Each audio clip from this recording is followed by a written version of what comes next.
so I figure I'm gonna have it done in mid-February, so I'll be off for 2 months. So this is. So I'll miss March and April probably. If you really want me to. So she's got on here the update to rural Michigan. And it should be up on the Commissioner web. I'm updates just and gonna send you that tribute survey. I operations. want Oh, okay. I'll probably have to, about I didn't see any 5 to 10 detail in the, questions. no, it's just a No. verbal update. And I'll do that tomorrow. She'll see me. But I think you should get younger want people this? here. No. Yes, if you want me to go ahead and set them up. Although they won't have the experience, the business background. But if you get somebody, in their 40s, a business owner in here that's concerned about the development, and through the chamber, you'd know who the likely candidates So are. I hear you saying that you would rather find somebody than renew. I love what I do. If you can't find anybody, I'll do it, but I'm pretty sure that you really should be recruiting people younger. I'm not getting younger. Yeah, Fair enough. I'll be back. I love the involvement. I love knowing what's going on The day after in the that. awards And, go. I love asking stupid questions that nobody asks because Right. people out there want to know. And I have nothing. I don't have to. It is a one-way door when, yes. Because, you know, who cares? You know, I don't have a reputation to Nanette, protect. when is the gala? Smart, I just ask, you know, so. So I'm hoping somebody here will I won't carry be in that on. attendance at the You know, Mincar the Expo. obvious questions that you know the answer to, but ask for the people that Right. don't, Yeah, that are sitting good out there. point, good point. So, Kyle's gonna come with you. Great. We have at least have a quorum, right? Yeah, that'd be good. Four out of seven? yeah, Never heard from Blake. I know he was traveling back from That's where we should just get back into trying to traveling like. back from where? Boston. I don't know what happened, all the Visiting his wheels daughter. fell off. I thought you said it's a hospital. Oh, All no. the buses, all the wheels fell off, all the buses. Maybe we got another.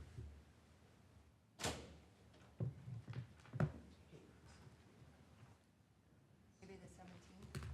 yeah, the building, I am out, I'm working from home that day. There's several. How you doing, buddy? that's. This Friday? Yes. Hello, Mayor. So you can have 4 vacancies. I would, You know, the one thing going for You're a trying to long do something term else? You're trying to. is that it takes a couple years to get no, up to speed on I've what got a the past big has block been in the morning, but and I'm what the trying, focus I've gotta was get for the some like, future. And then you get, department you know, stuff you get kind on of it, and then in my of course, house it's only in 2-year order. term, and you're out, and there's no, you lack the continuity. So I can see the rationale to be in for person. 6 years. You've got the, maybe we could do it Basic. virtually next Kind Friday. of true with all the boards. 17th? yeah. Yeah. This one and Really planning is commission eight. are probably the toughest to So learn. that works for you.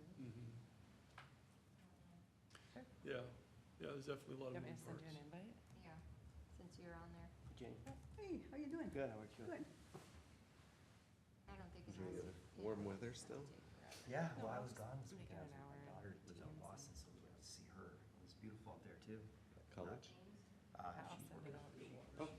Oh, she went out there and interned for TJ Maxx Marshalls Yeah. and,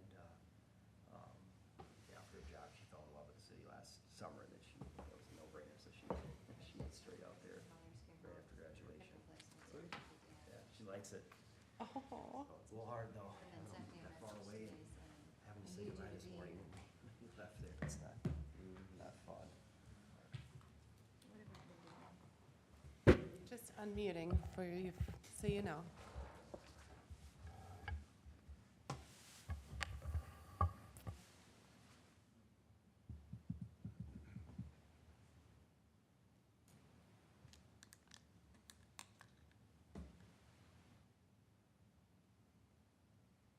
Rising time.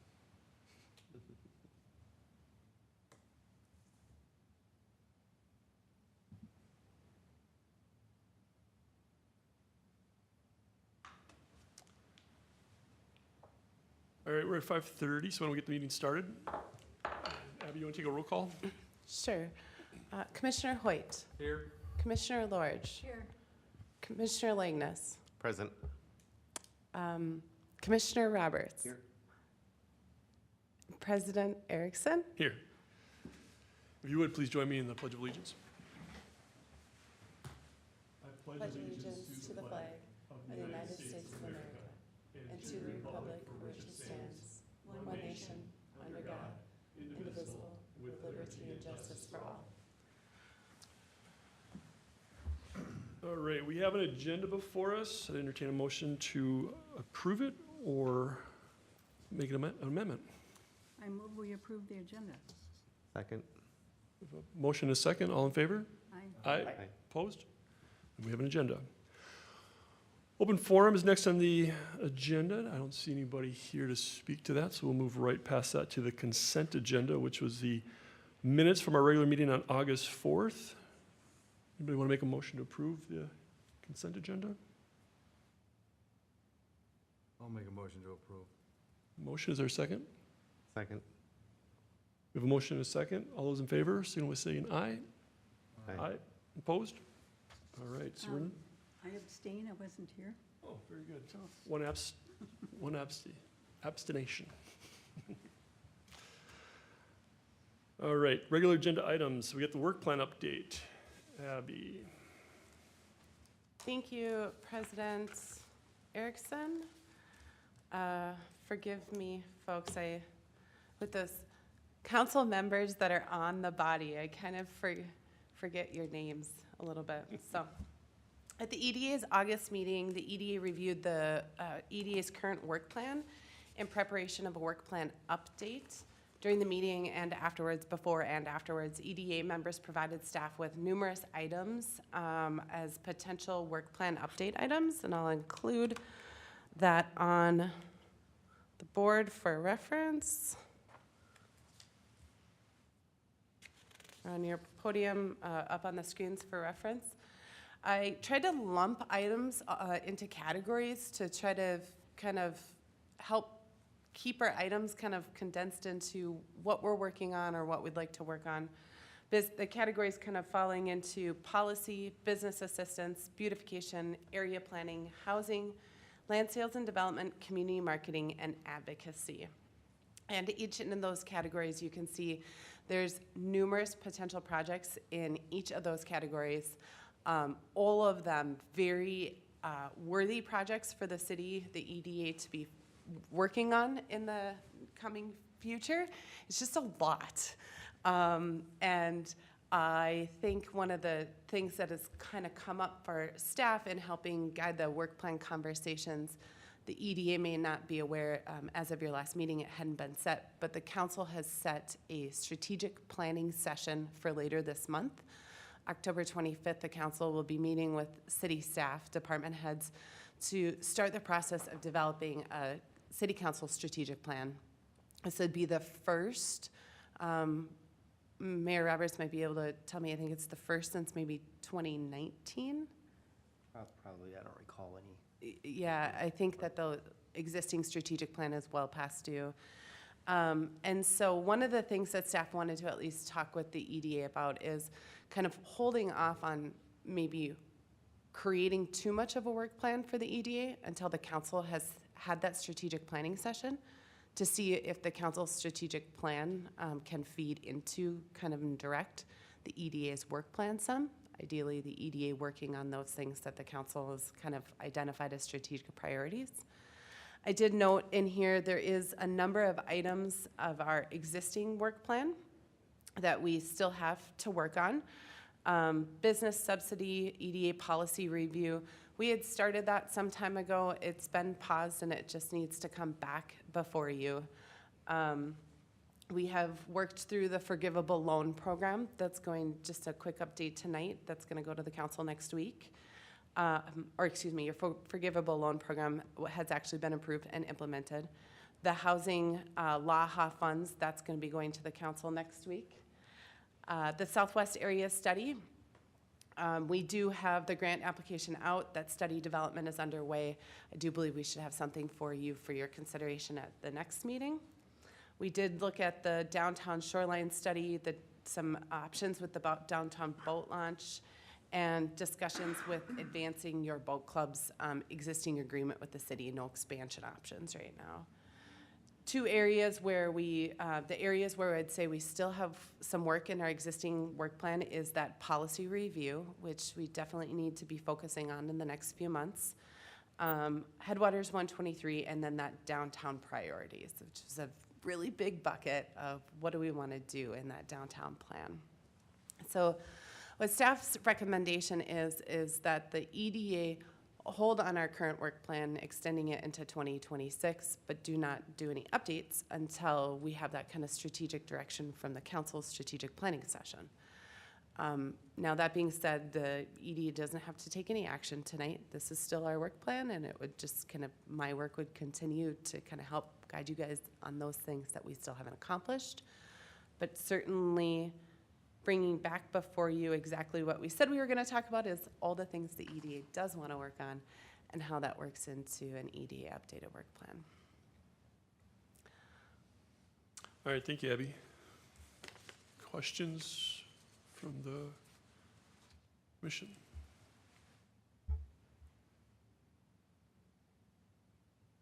I know I had a chance to review this and I had a conversation with Abby earlier today. My inclination, while I can appreciate this long list of worthy projects, some of which, you know, are represented in our current work plan, some of which, you know, have been talked about for a while. I hesitate to just carte blanche push forward our current work plan and rubber stamp it for the next year, in part because some of it's accomplished, number one. Number two, some of it's not even germane, like the idea of supporting the 123 as a Minnesota technology corridor, right? So I mean, there's just some things in the current work plan that are no longer relevant, as I understand it. So my preference would be to not take, you know, any significant action tonight on this, wait for the council event later this month, see what comes out of that. You know, maybe it, you know, at the end of the day, i.e. the end of the year, we end up just making minor modifications to this work plan for another 12 months, knowing that, you know, there is a certain level of, you know, capacity issues as well from a staff standpoint, you know. But I guess that's, you know, as I kind of looked at this and had a chance to have a conversation with Abby where I'm leaning. I agree. Yeah, I guess my thought is, I don't know if, I think, well, with two council members being on the EDA, I think that this board, I would hope, has a pretty good idea that we're, you know, pro-development or whatever. So if it is downtown stuff, it is, I hate the word business subsidy, but if it is TIF 123, I think the council's desire is that the EDA is, you know, willing to do whatever there to kind of spur some of this development on. And so that, and with knowing that potentially here before the end of the year, there will be a project that will come forward likely for the EDA to just get an update and look at and give some direction to the council. I think, you know, still focusing on that without pausing too much, because that will be something that I think the council is going to want some direction before the end of the year. I do want to know, I mean, there are ongoing, you know, development efforts throughout the community that staff is continuing to work on, right? That isn't necessarily needs to come back to the EDA. When I was talking with Leif earlier, I said it feels somewhat like an oxymoron to talk about EDA efforts when we have 16 entitlement applications right now. And I would say several of them are for commercial development, new commercial development in our community. Really exciting stuff, but stuff that, you know, your efforts, our rah, Forest Lake's a great place, come do business, is paying off. So it's not that staff isn't necessarily doing proactive economic development, it's just some of this project-specific stuff has to get back burning just slightly. I do agree with you, Blake. It's easier just to call you Blake than to remember what your first, are you mayor here, are you counselor? I don't know. That yes, there's stuff that's happening throughout that may come back to you, and it's not like staff's not picking up the phone, sitting down a meeting with people. Those sorts of things are happening. It's just new initiatives, things, entryway monuments and things like that, use of fund balance, like maybe not move forward quite yet with these things, because we do have quite a bit of development actually happening, which is really exciting. So can I ask a question regarding Yeah. that? Is it just, Any updates that we should be aware of in regards to that, or just when they come to this committee at one of our meetings too? No, it's always been my goal to have to you quarterly development updates. So for members that don't know, we've been down a planner, our only other staff position, Yeah. down a building official, and down what would be our planning manager. We filled that position within the planning manager within the last 3 weeks. We've been hiring for a planner, and we have made an offer on a building official. And so part of a lot of this is just kind of keeping up on that reporting. Has frankly, it's not excusable, but I don't have the time. I physically can't get those reports to you. But those are things that I think we can, if you've been following the council's, I think everybody in the city that has a city email, the Friday updates, really trying hard to push out there some of that stuff that's coming through Planning Commission, Park Commission, Council. So you see some of those activities happening. And then Leif, you mentioned something about the 123 project. Was there something that developed about that Well, it's land, or something that's? the next agenda item. Is Oh, I'm do- sorry. Do we want to put out an RFP Okay. for that? So, which would fall under goal 3B, right? Okay. Yeah. So, I mean, so great conversation. Other thoughts or questions? So I don't necessarily need a motion. I think we can, unless you would like to. No, I don't need to make a motion. I guess my only ask might be is coming out of the council retreat, could we refine these 3 goals, not making wholesale changes, but, I mean, as you and I discussed, there's some things that have been done, there's some things that are no longer germane, there's things we're taking action on tonight potentially. So, without doing a wholesale change of direction, could we refine these 3 goals to be more relevant? Yeah, I definitely think so. And I think part of this, I do intend to bring this larger abbreviated version to the council to kind of just show all of the things that this EDA is interested in working on. I think one of the things that I definitely want to have a conversation with the council on is what does the council see as the best role for the EDA? The EDA's mission has really been to spur business and support business, right? And we're doing that, but in a lot of different ways. Some things really well aligned, some things don't. And I think getting the council's take on where should we focus our efforts can really help us then in kind of fine-tuning an updated work plan.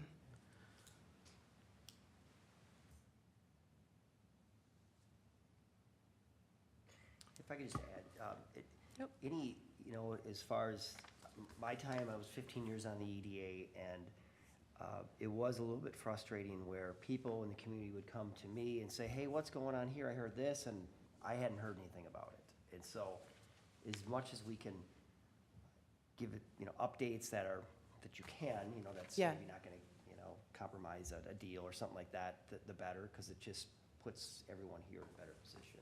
Yeah, one of my goals, and I think Administrator Stott's goal is just to increase communication with the community, right? With our appointed elected officials, but within the community.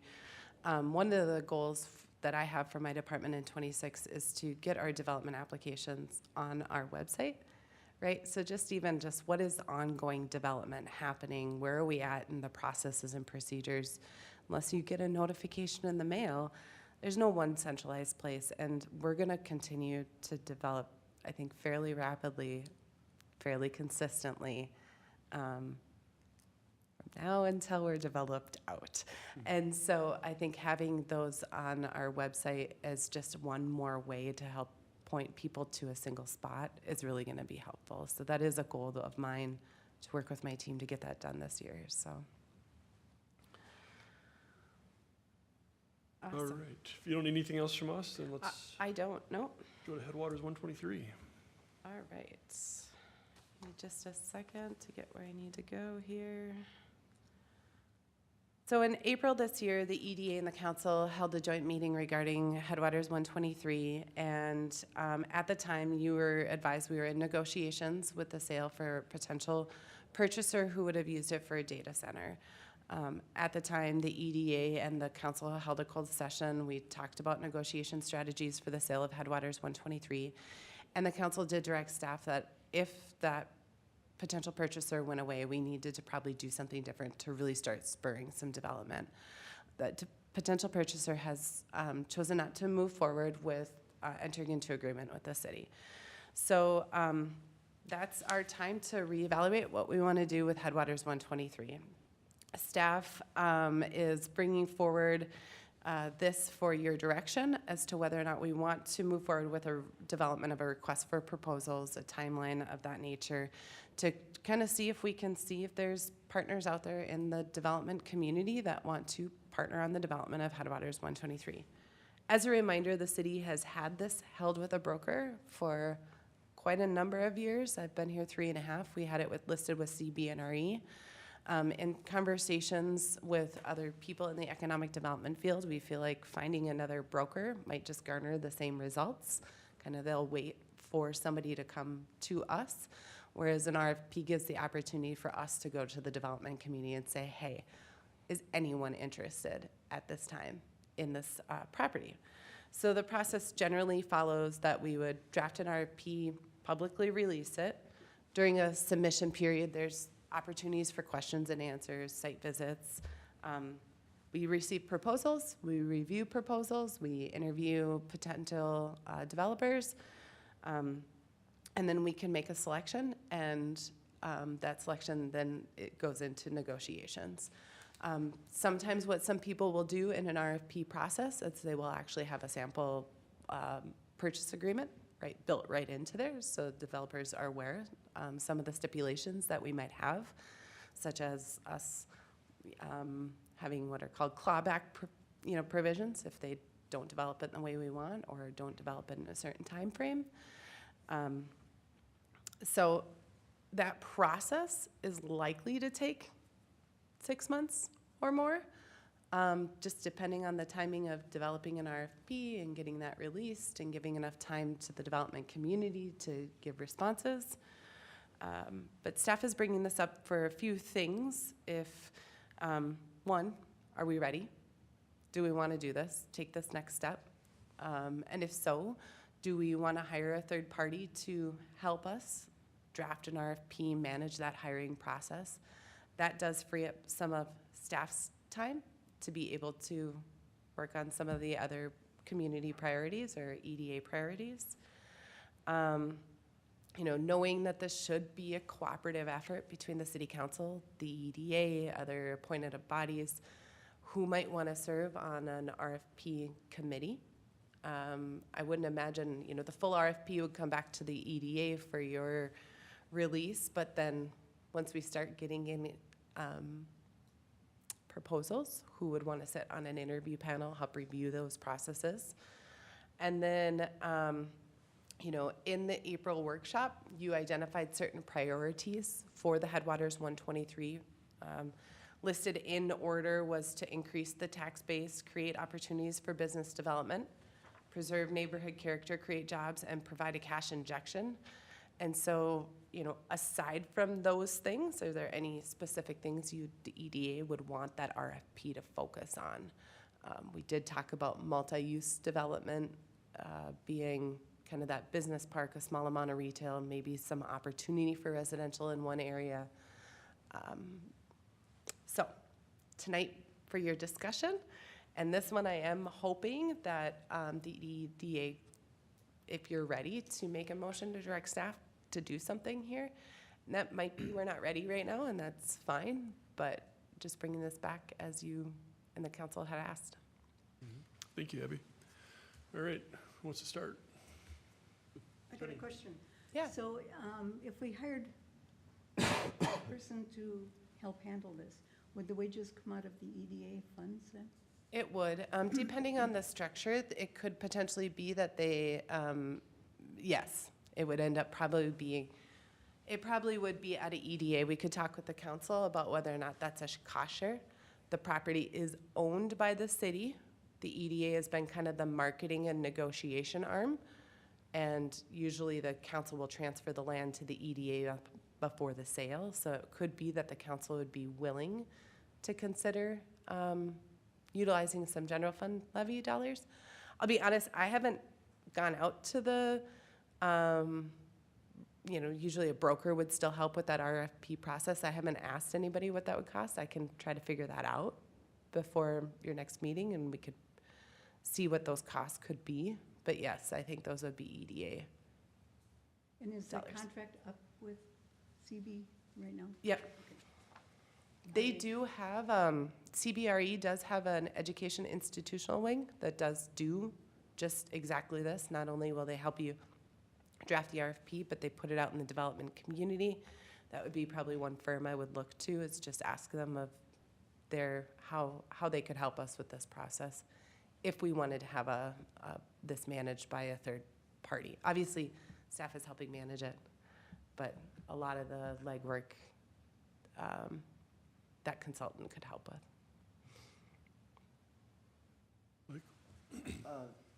Chris, is this something the county could help with this? And would you, are other cities, I know they are doing something like this.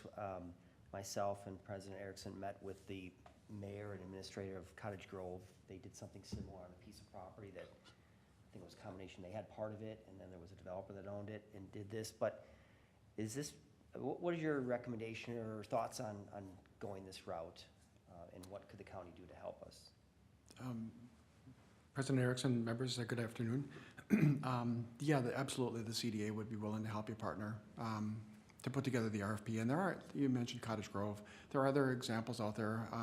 Lake Elmo is just going through a very similar process right now, where 3M had donated, I think, 180 acres to the city, and the city is looking at making that an industrial park. So they've just recently gone through this RFP process, and we certainly get you a copy of that RFP and work with you to refine it and make sure it makes sense for you. Abby mentioned CBRE, but Ehlers and Associates, your municipal advisor, also does that type of work and has connections with developers within the development community as well. So maybe we can make a call to Rebecca and see if they can help, maybe point us in the right direction. But we can get started. I think, honestly, at the end of the day, what you might be looking for is a development builder partnership. Instead of somebody just to list the land and hopefully put it out there on the MLS, but have somebody that's getting those inquiries, the builders that are getting those inquiries, to direct them to this site, and then work with them locally once we have them here. And that's the ideally the community that you'd like to connect with. And it's the United Properties, it's the Ryan companies, it's the big builders, Gone companies, I'm sure would be interested in exploring that possibility as well. That not only would sell it or market the land, but also look for companies that are looking to build a building and direct them to our location here. So, but short answer is yes, we can absolutely help with that process. And I will say, since the time of developing the staff report and sending the packet out, I do have Lake Elmo's RFP on their 180 acres, their former 3M site. So we do have a good model that's been used in Washington County. I would say this isn't uncommon for staff to do. It's just whether or not you wanted to have a third party involved at all to help manage it. Do you think, Abby, as we continue to ramp up on staffing, that's something that staff would be able to handle, say at first, Jan 1 or something? I do. I mean, I think that we would spend the next couple of months trying to hammer down that RFP, and I think by Jan 1 at the latest, we could probably get that issued. And I think our staffing capacity will be significantly improved in the next probably 60 to 90 days, just in trying to fill some of those holes in the frontline development that is kind of pulling me into that world right now. And then typically on these, I see where there's letter intent. I mean, are we do an RFP, or we're tied to one developer then? And if someone else comes in, we really have to go through the process before, if someone were to approach us out of the blue, or we would connect them with that, whoever received the, Yeah, as long as the RFP is out, anybody can submit a proposal on it. And it's the parameters of what we're asking for in the RFP.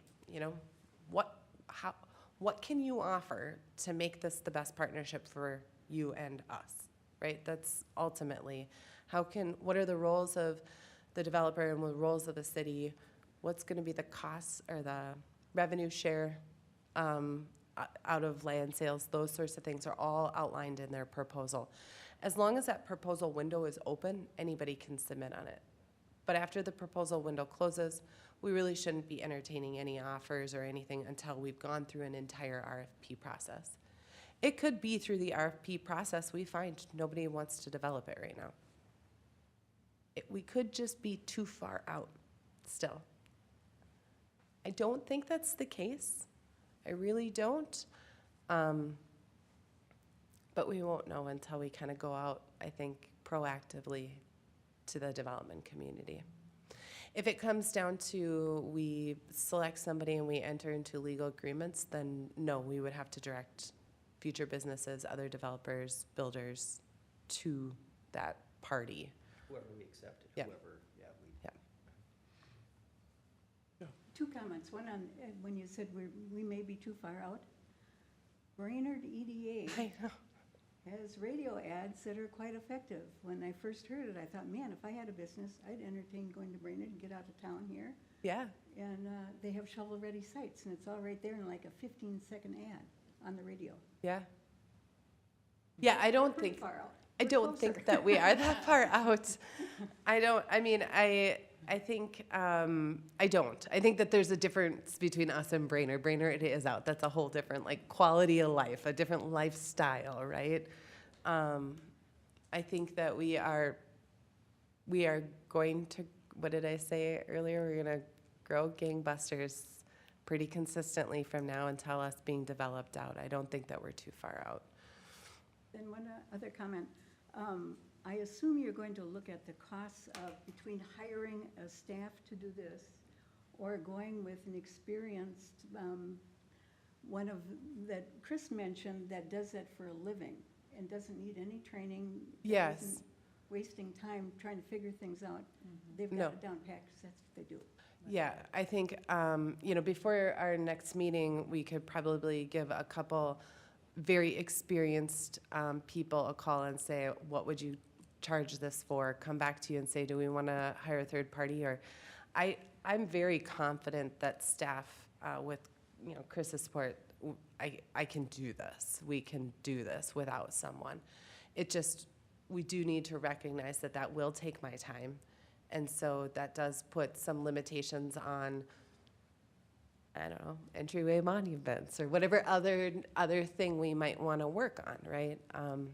But that's just part of managing, the workload of staff right now, so. So from a timeline standpoint, the RFP process would take 6 months roughly, you said. So Yep. we're sitting in April. If best case scenario, there's an RFP we're just all in love with. Mm-hmm. We could potentially have shovels digging next year, or are you thinking the following year after it goes through all the other processes? So let's just say, best case scenario, we found an RFP we were in love with in April. By maybe June, we could enter into legal agreements. Our entitlement process, because they still would probably have to go through some planning and land subdivision processes, that can take 6 months to a year. So it could be spring of '27 that dirt could be moved. I would love to be wildly optimistic and say fall of '26, but that's really optimistic. That's kind of what I was suspecting was the case. The other piece that I'm curious on, so I noticed on number 2, it talks about zoning, land use, and those aspects. I believe that property is zoned, is it business Yep. district? Business park. Business park. Yep. Is there thought in the RFP to provide potential accommodations to changing portions of that? I think we'd have to be honest in the RFP that we may be favorable for complementary uses, especially uses complementary to the adjacent land, because I have heard from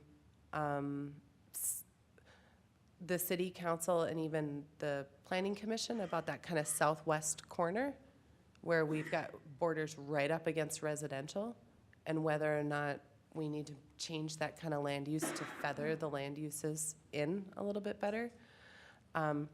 This RFP process can't change the zone, but definitely can allude to whether or not the city is willing to change it through a zoning amendment process. Yeah, I was gonna suggest maybe having a conversation with the planning commission and the council as to what is your appetite for how far to go with that? What are you willing to put up next to the residential housing we know is almost certainly not gonna change near the golf course portion, as an example, on the south side? And along Fenway, even though Fenway will be a major collector road, it will be residential directly across the street. And so, yep. And so understanding their appetite so that that could be at least included in the RFP or somehow presented in there. Yep. So I think that we that's- don't have some huge, awesome looking project that when you look at the neighboring properties, it's awful. Yeah, And it just chews up a lot of developers' time and ours. yeah, yep. That's a great point, thank you.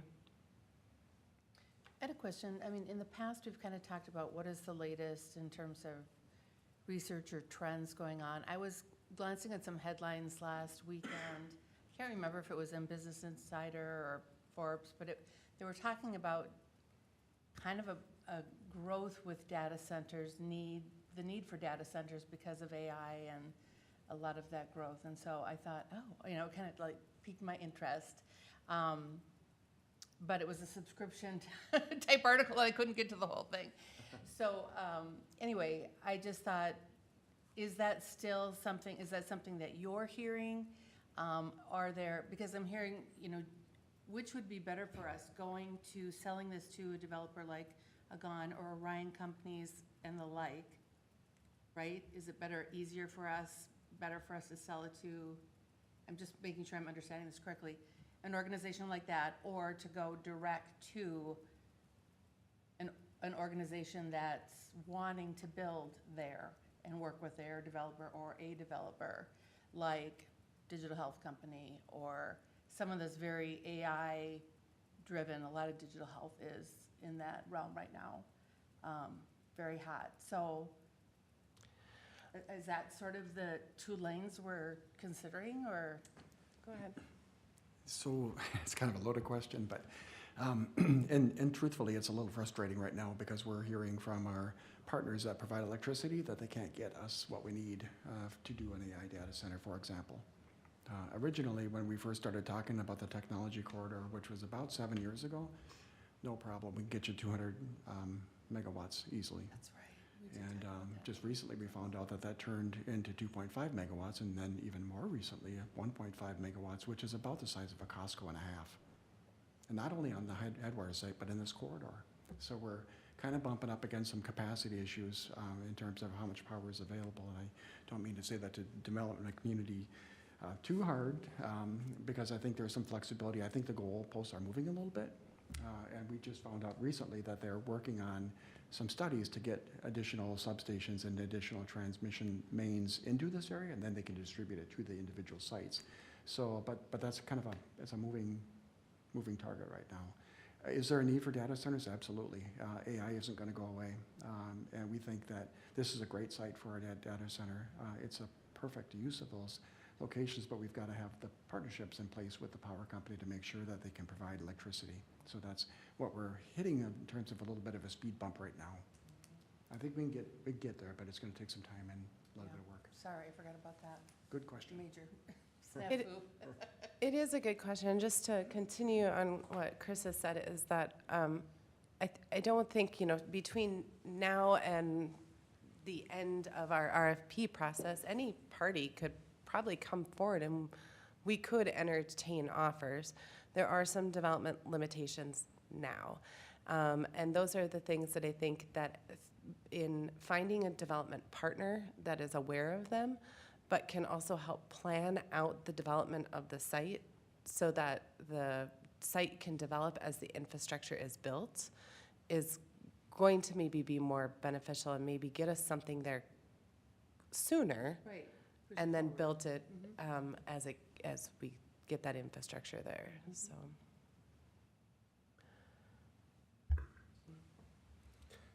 So one of the big questions I think you're asking is, should we have staff do this or should we hire a third party here? And I'm kind of indifferent on this. I'm not really set in stone on it, where I think is the best path here.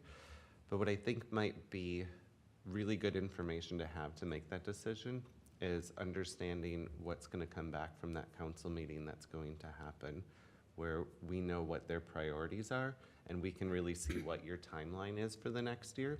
And so what I might suggest is that whatever staff is able to do or really has to be done early on in the process maybe is started now. And once that work plan comes back, if we know that we're going to have some very strong priorities for you and your team, that we then hire that third party at that point. I think that's a great, at least discussion topic. This, 2 months ago when we met last, the council hadn't set the strategic planning session, and this is going to help inform a lot of my department's work, our work. I think before that meeting, later this month and before your next meeting, we certainly can also talk with, Ellers, CBNRE, the firms out there that can help manage a city through an RFP process and see what those costs are. We can work together on a little bit of a timeline and some parameters for what this RFP would be, so that then at least at the next meeting in November, we can at least have the conversation of what we've been hearing from the council. That strategic plan won't be set yet, but what we're kind of hearing from the council is strategic direction, and whether or not my capacity, my team's capacity, will be there. I do think that strategic plans are, shorter term than long range plans. So nothing maybe that is going to be so pressing in like the first 3 to 6 months. So I think that this is almost like that quick little window while they are working through their strategic planning, that we can get something moving on 123. So I'm hearing you say is maybe do a little bit of legwork before the next meeting, have that strategic planning session with the council, come back, and we can kind of help provide that. You can help provide the direction of, should we hire somebody or should we just move forward on our own? Yeah, go ahead. So, I don't know I guess I don't really recall exactly, but when we did have that closed session, we talked about, okay, we had this offer from this data center, that went away. Did we talk about maybe what that different look would be to the, we do have some planning out there where we're calling for like 3 to 5 to 7 foot smaller pieces to get a number of different businesses in there. I don't know if the EDA has been presented that or if you guys recall that or not, but as someone on the council going into that strategic planning, it'd be nice really, this is the, advisory board, or like, it'd be nice to almost, not to throw it back at EDA, but to, as a council, with everything else that we're trying to decide on a strategic planning, to, what is the desire of the EDA? Do we want to continue to have that in the back potential data center, or are we open to smaller, separate, breaking this parcel up and having smaller industrial sites? And if it is industrial, is it even industrial? I don't know if we've explored that since we, Right. we I don't know were that back we and have. forth, we gave I them don't an think it's offer. really been really defined. And maybe it has, feel I don't fuzzy. recall it, Abby, but maybe we have kind of, after that, circled back and said, they're gone, what do you guys want to do? I thought we did before we went into the closed session. I thought we kind of did talk about the potential tax revenue of parceling this up in a smaller fashion. I thought there was direction.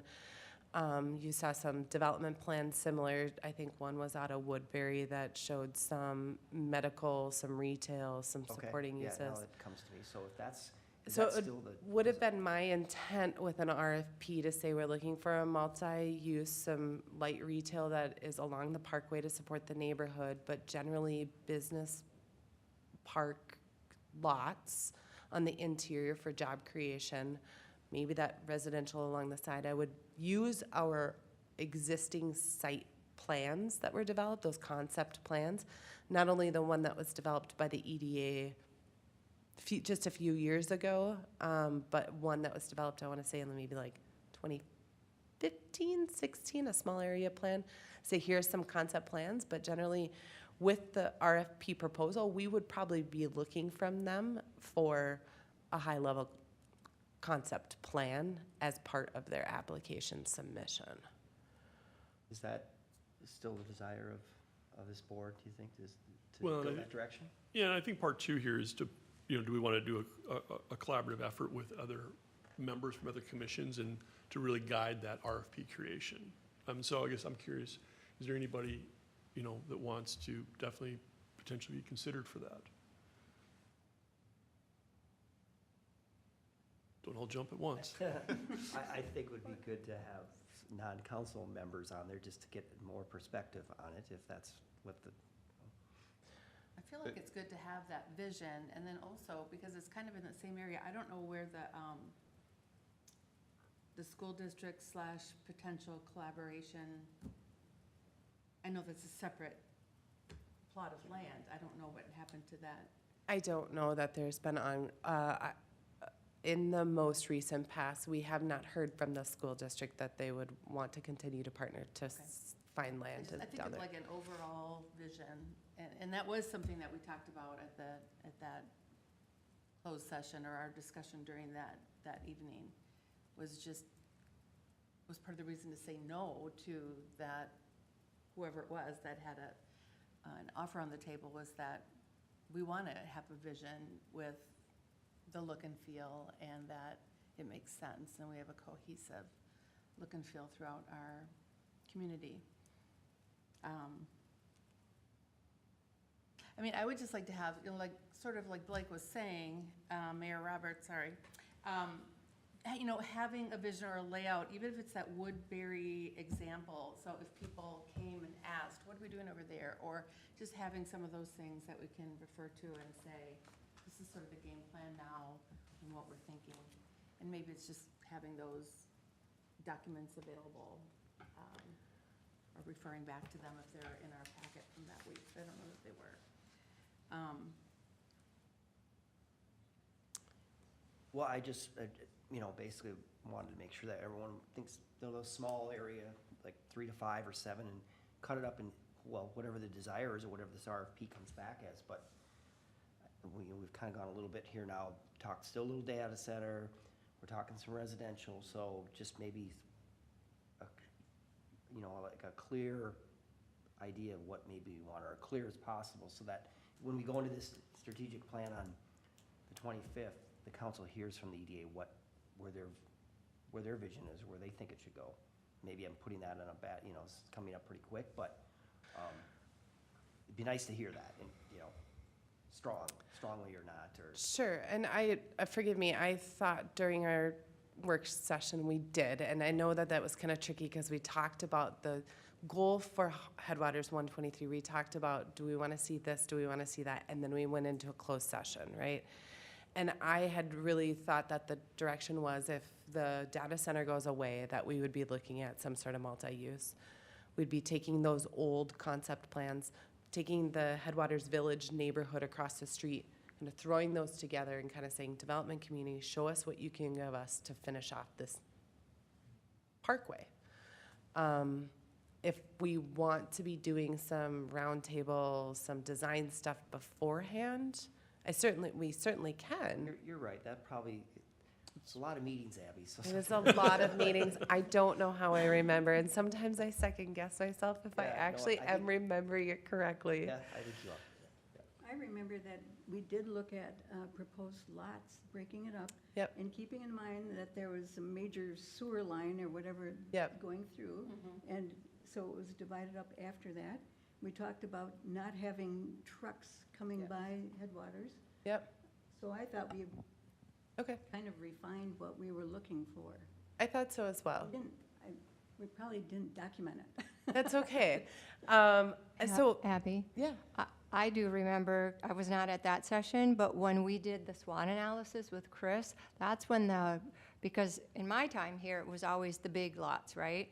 And so then when we did the SWOT analysis, then we did see the images. That was when I first saw the smaller parcels, and that's when the conversation began, in my mind anyway.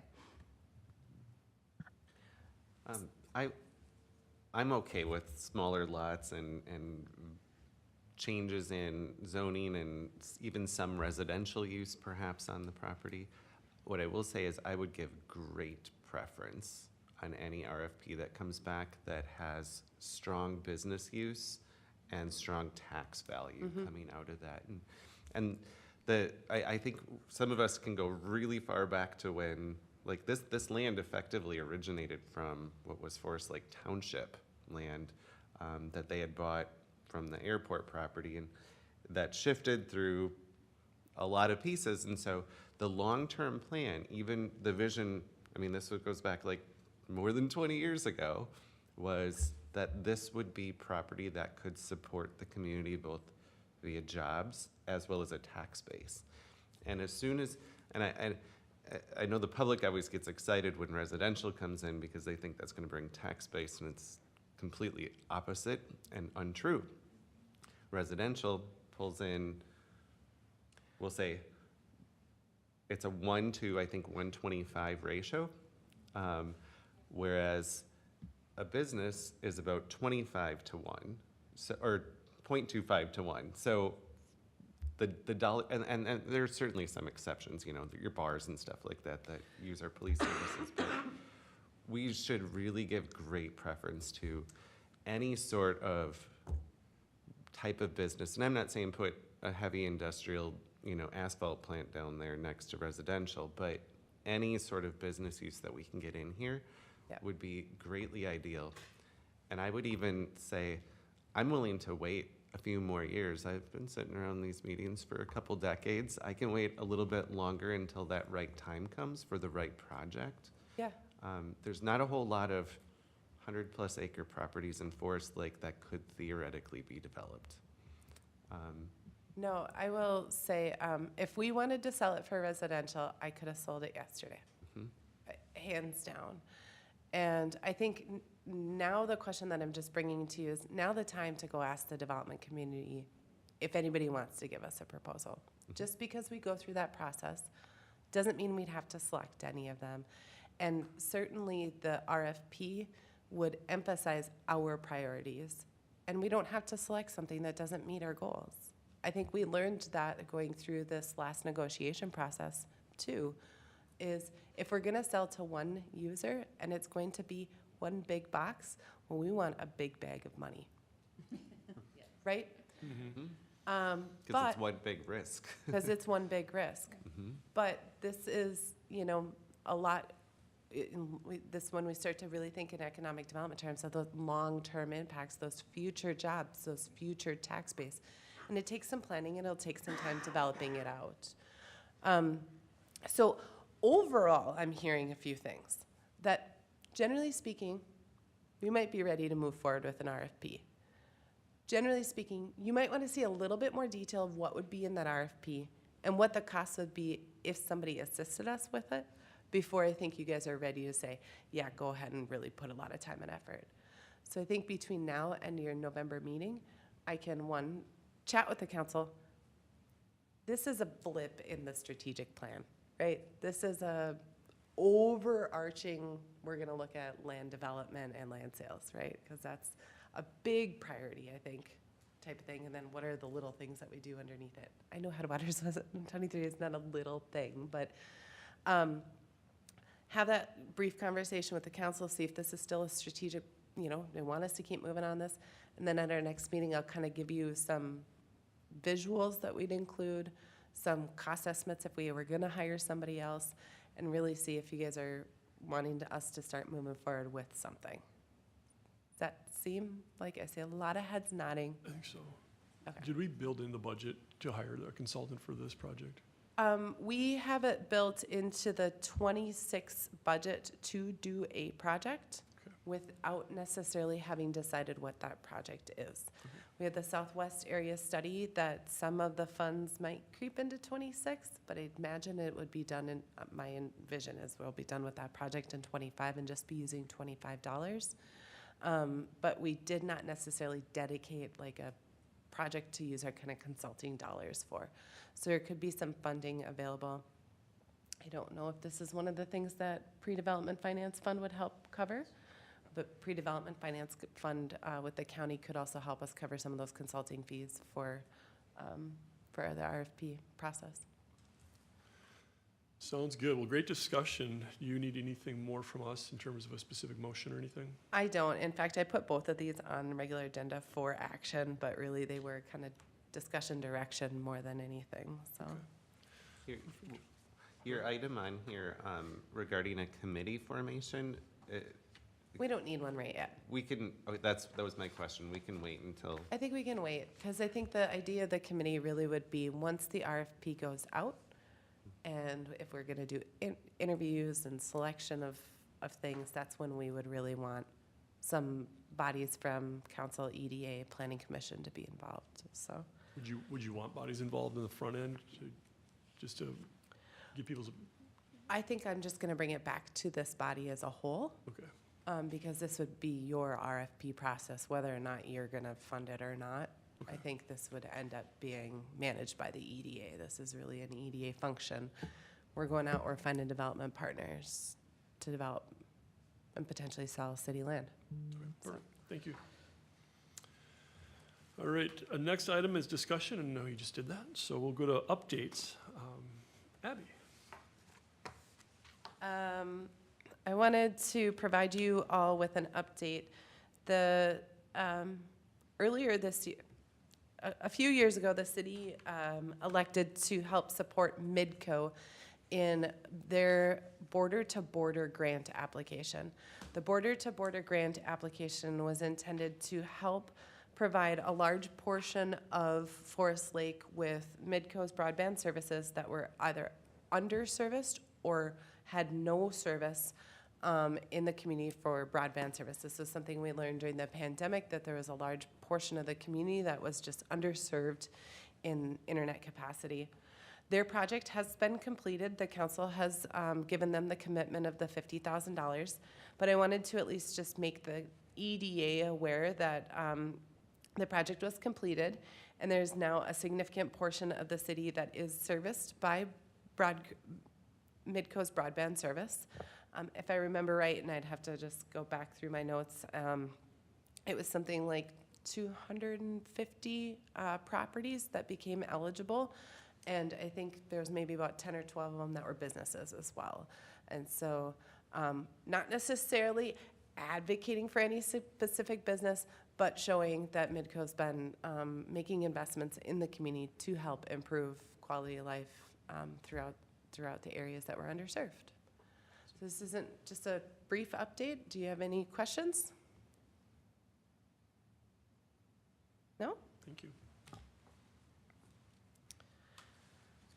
Moving right along, if you don't mind, Chair. No. The last meeting, we talked about commissioner expirations. I did double check. We had talked about the concern that we have 4 of the 7 members' terms would be up at the end of this year. One of them is President Erickson, who is an annual appointment because our body is made up of 5 at-large members, the mayor, and 1 counselor. So though the mayor will stay through his term, but the 1 counselor is up for reappointment each year. So that's then leads us just to 3 people turning over. Now, I think there was concern that that's almost a quorum turning over. We can't change that, but we do have to look at our bylaws and our governing documents in the next probably between now and the first quarter of 2026. And so I think we can reestablish a process to get those staggered out a little bit better. But it did confirm Commissioners Lorge, Grindal, and Wright's terms will be up this year. And so just having that conversation again of willingness to continue to serve. If there's not, you don't have to say anything right now. What I would ask you to do is to reach out to Leif or Mayor Roberts and have those conversations. So that way, if we know that there's going to be a vacancy, that we can try to solicit for those in advance. It's our hope that we don't sit with large gaps of vacant positions for too long. So, not necessarily need discussion, just reach out to Leif or Blake if you want to chat about that. Great, thank you. Local affordable housing aid update provided you guys with, I think last fall we talked about we have new sales tax revenue dollars to go for local affordable housing initiatives. The EDA, Planning Commission, and Council all agreed we wanted to focus using our dollars on helping our homeowners rehabilitate their homes if they are making between 80 and 110% AMI. That would be our first priority.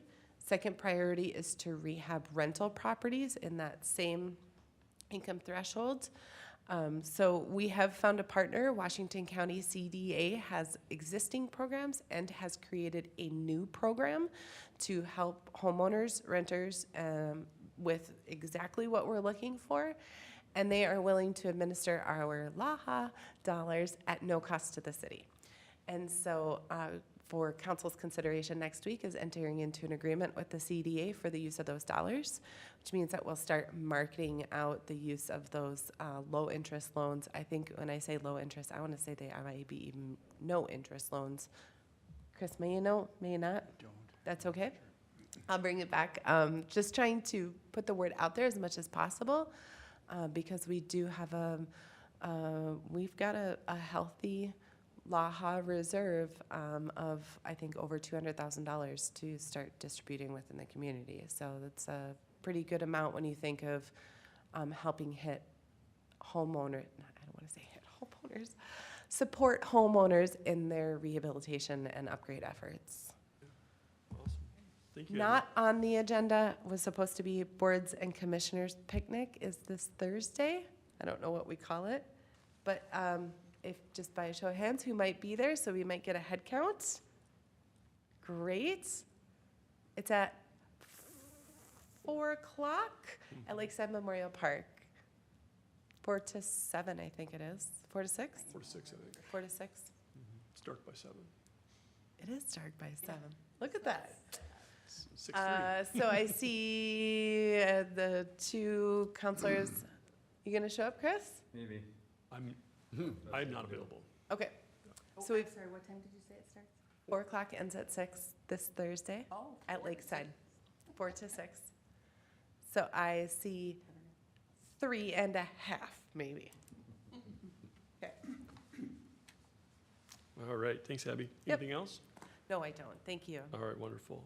Chris, anything happening in Washington County? Thank you, President Erickson and members. I don't have any formal updates for you. I would be happy to stand for any questions from anyone. Go ahead. I have one. Abby had mentioned the local affordable housing aid would be 80 to 100% AMI. Do you know what that number is? And then the second question I have with that, and if you don't run this, just please tell me. But do you know how that program will be run through the county? Like, is the county doing the approvals, or are they sending them back to council here who has to ultimately approve it? President Erickson, Member Lingnes, I don't work directly with the program, and I will get you back. I will get you the income limits, specific numbers. I don't have those, but the CDA does have staff that will work with you to kind of set up the policies and how you want to implement it, and then we'll just do that work on your behalf and report back to you on the administration of it. But you won't have a direct role in it. Just tell us how you want it run, and I'm sure Melissa and her team with the CDA, who I focus more on the economic development side of it. They have a team that specializes in housing and that will roll up their sleeves and do this on your behalf.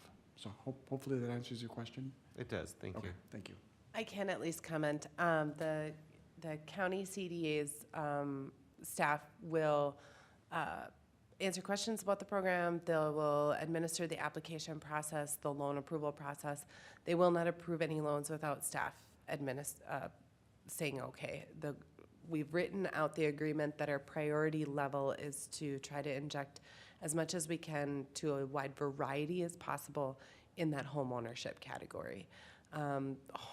Rental rehabilitation has some unique strings through the state that I could see it maybe not being as desirable for rental property owners. And then we did also put a clause in there that we can use this, they can use this in partnership with their other programs. So it could potentially help support like a Habitat for Humanity, those sorts of things. Our number one priority, though, is let's try to get it into our homeowners' hands. And with that, we have 3 years. So if it seems by the 2.5-year mark that we first receive funds, that we're not getting it out into our homeowners, that gave us those other avenues to try to help disperse it before the state might end up taking it back or whatever. We can get you those AMI limits. I was looking online right now, and I don't have that quick at hand, but we can provide that at your next meeting.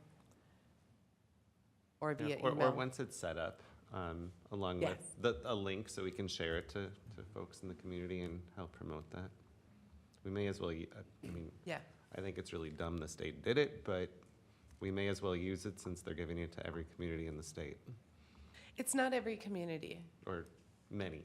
It is communities. many, and it is just a metro area tax, I think. But yes, it is many communities. But it is quite a bit of money Mhm. per year, so. All right, thank you, Chris. Annette, anything from the chamber? Well, good evening. I have just a few things. I know you're all ready to move on, right? Just kind of a comment back to what Abby was talking about all the entitlements. And from our standpoint at the chamber, we've seen over the summer just a nice increase in membership, which I think reflects well upon what's happening in our community, as well as the need for visits or the request for visits. We've been doing more visits than normal, which is a great thing. And some of those have been very celebratory, from the groundbreaking of the Vet Memorial and opening of Belts Park. So again, just seeing a lot of movement within the business community, quite a few brand new businesses. So that's feeling really, really good. And just says to me that we have good things happening here in Forest Lake. So happy to report that. Then also in partnership with Chris Eng and Washington County and our colleagues across all of Washington County, we've mentioned to you before that we have been instrumental in helping our colleagues in the southern part of the county because they do not have a Mike and Molly. And by a Mike and Molly, I mean our career launch program at the Forest Lake area schools. And if you didn't know, that program is a model program across Washington County. And so between the chambers and the education world, we're working to create and to help foster some of that kind of programming across the county. I would say that. So we're very excited about that. And in fact, all of us were brought together just last month in Forest Lake. And so again, we were able to tour and really get a hands-on experience with Career Launch. And I was amazed. I haven't been into some of those classrooms since the renovations and all that. And so just really some wonderful things going on in our area school. Next, I thought I'd report that we are hiring, and so I'm in the hiring process. And right now, that is a replacement with a boost, and so replacing our executive assistant with more hours.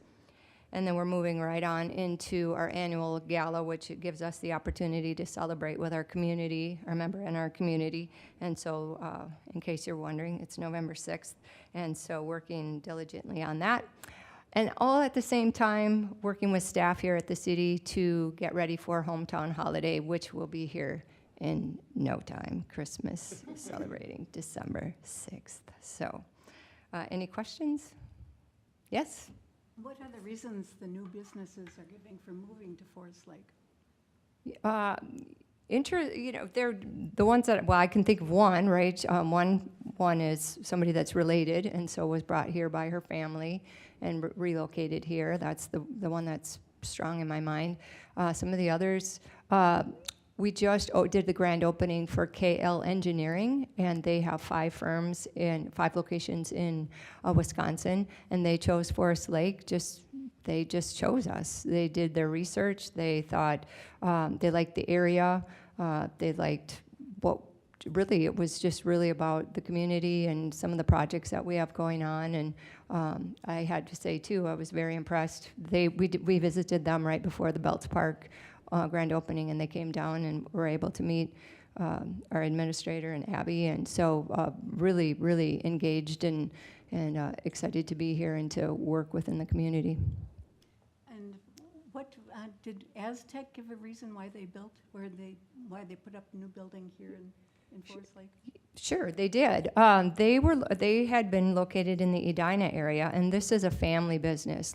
Everybody in the business is family members, and they wanted more space, and so they moved their family. Their homes are up in the Stacy area, and they just wanted more space. So to your point, right? So they have their showroom, and then they have their manufacturing building is right next to interstate companies, and so brand new building. Mhm. Yeah. Can we use any of these positive things as testimonies to, for our advertising? We certainly can reach out to some. I'm happy to do that. I will say, just piggybacking on what Nanette had said, I'm hearing from members of the business community, they're moving because they have workforce here, or they want to attract the workforce here, and for the quality of life. I think that is hands down what we're hearing, is that people want to be in Forest Lake because of its unique standalone nature and how it has everything you need right here, and how we've done a good job at trying to preserve our environment and grow responsibly. And so that's what I'm hearing, is that it's really, we've done well and continue to do well in attracting folks. It'd be nice when you send out these proposal requests to have little testimonies, just. read That's a For really sure. great. That's great. Of Mhm. Forest Lake. Yep.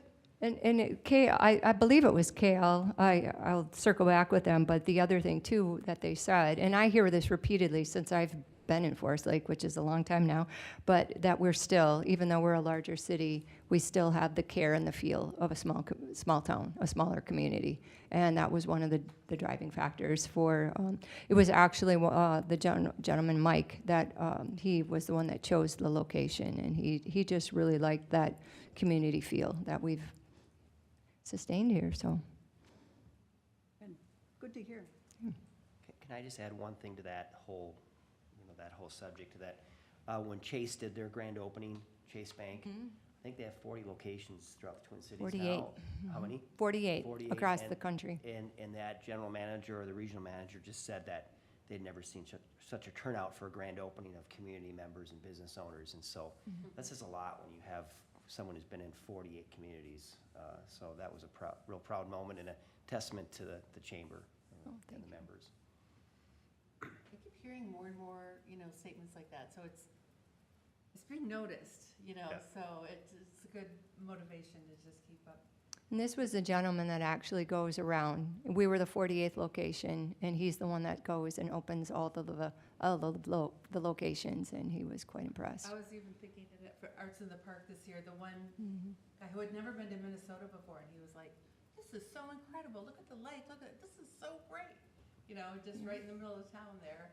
Like, it is kind of, I always think like it's a little Mayberry Lane sometimes, I just look around and go, this is kind of cool, to have someone else come in from out of town sometimes and they don't see some of the things that those of us that have been here for a long time is, oh, that eyesore, oh gosh, but they see the, the things that do make it, you can walk over here or to here and get, whatever, and we do have pretty much everything that you would need close, and we're also close to the cities, but we're far enough But we're out far enough without being removed, too far yeah. out. Well, and Not right here, but you brought up Arts in the Park. Yeah. This year more than ever as well, we met people there that were brand new to the area. That's met a new member, newly moved here, met her at Arts in the Park. And so we had all throughout the summer, just folks that stopped by the booth and engaged with us, and they were new to the area.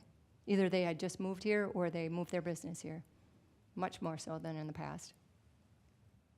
One last thing, just a thank you to the chamber and kudos to you for your ambassadors, because those are the ones turning out for the ribbon cutting. Yep. And it seems to be growing in the photos, and more ambassadors. It's great to see. Thank you. Thank you. Leif, can I just state, I did find the low end, the 80% area median income in Washington County. So that would be serving households of a family of 4 making $104,200. That's the low end for a family of 4. So Thank you. Excellent. Any other updates from the body? All right, hearing none, I'll entertain a motion to adjourn. So moved. Second? I'll second. All those in favor, signal by saying aye. I- Opposed? We're adjourned.